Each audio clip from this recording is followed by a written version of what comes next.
let's just clarify. I got there at like 11 o'clock and I had to sit in a cell before I was processed and booked, right?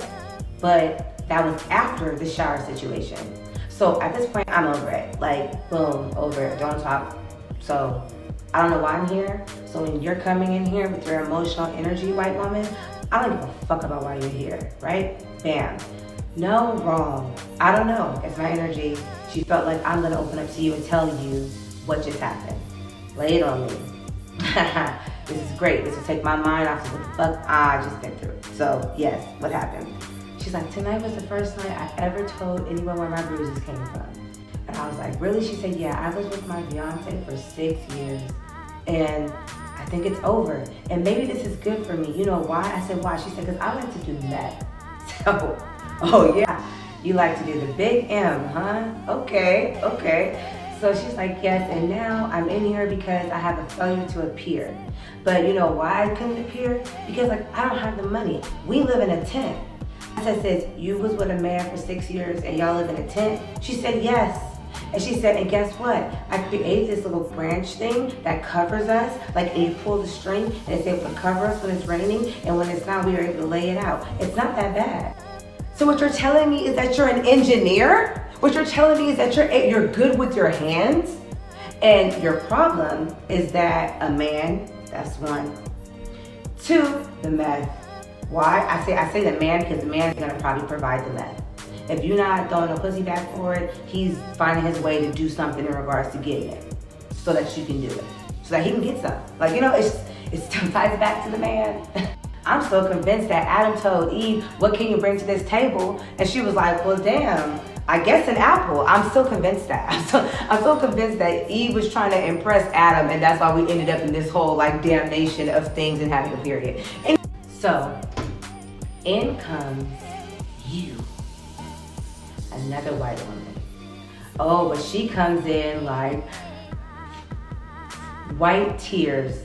And because we've seen enough white tears for this week, month, generation, I feel, when her tears was like, girl, I'm about to ignore you. And she was putting it on, shut the fuck up. She was putting it on thick as fuck, y'all. I'm talking about like,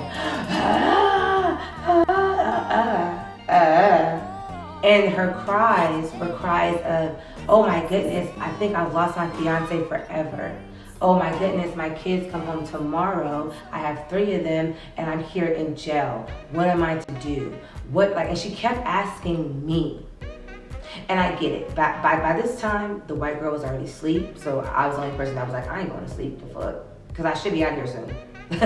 Like, okay. Wrong as fuck. Wrong as fuck. You're not about to be out here anytime soon, sis. Anyhow, so she kept asking me. The reason why I was like bothered at first, because I felt like, how do you know that this is not my first time? Why do you keep asking me like, oh, when am I gonna get a phone call? Or like, what happens next? Like, that let me know that you probably voted for Trump. So I can definitely stop talking to you. Pardon my back. But then she gets worse. So then, at this point, she's banging on the door. The CEO's like, who banging on my door? She steps back. Oh, no. Hey, don't step back. It was you. So she comes to the window and I'm like, boom, automatically. Boom, it was her banging on your door, if you want to know. So she's like, when do we get a phone call? The CEO gonna tell her, if you would tell the police to stop bringing in people, then we can go ahead and book you guys in, you guys can get a phone call. But things if you guys keep coming in here, we have to keep stopping in regards to booking people. So you'll get a call when you get a call. Flip switch.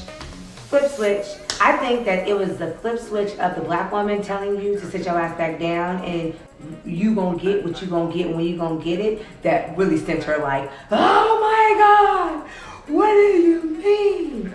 Yeah, have a seat. So then she gets mad, and goes, pow, on the door.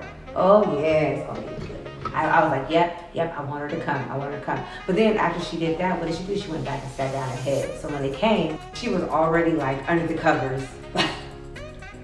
She's already under the covers, and guess what? I was like, boom. No, I'm not letting you get out of this, Karen. I'm not letting you get out of this. Sorry. So eventually she cried herself to sleep. But why did she cry herself to sleep in front of the toilet? The one that we all had to use. I didn't understand that. I didn't understand that, like, how you could use the bathroom and be apologetic and sorry about your gas and then go to sleep in front of the toilet where we all have to use it. Yeah, so that was a thing. Fast forward, y'all, they bring us breakfast. At this moment, I'm like, there's no way that I've been here so long without a phone call and you're feeding me breakfast. That means that it has to be like 6:30 something in the morning and I haven't received no phone call. Come to find out, behind the scenes, my family was trying to figure out where I was. I wasn't even in the system. Their system says I got there at 9 a.m. the next day, Sunday, and I was there since 11 p.m. Saturday night. Yeah, that's how they're giving it up. That's how they're giving it up. Like, easily can do what they want to do, how they want to do it to you once you're in that situation. Take it from me, never be in that situation. Eventually I was booked, I got my phone call. Now it's time to go to the big house, the real big house. Now you're going to jail to sit and await your bond hearing, or not, if you get bond or you don't get it.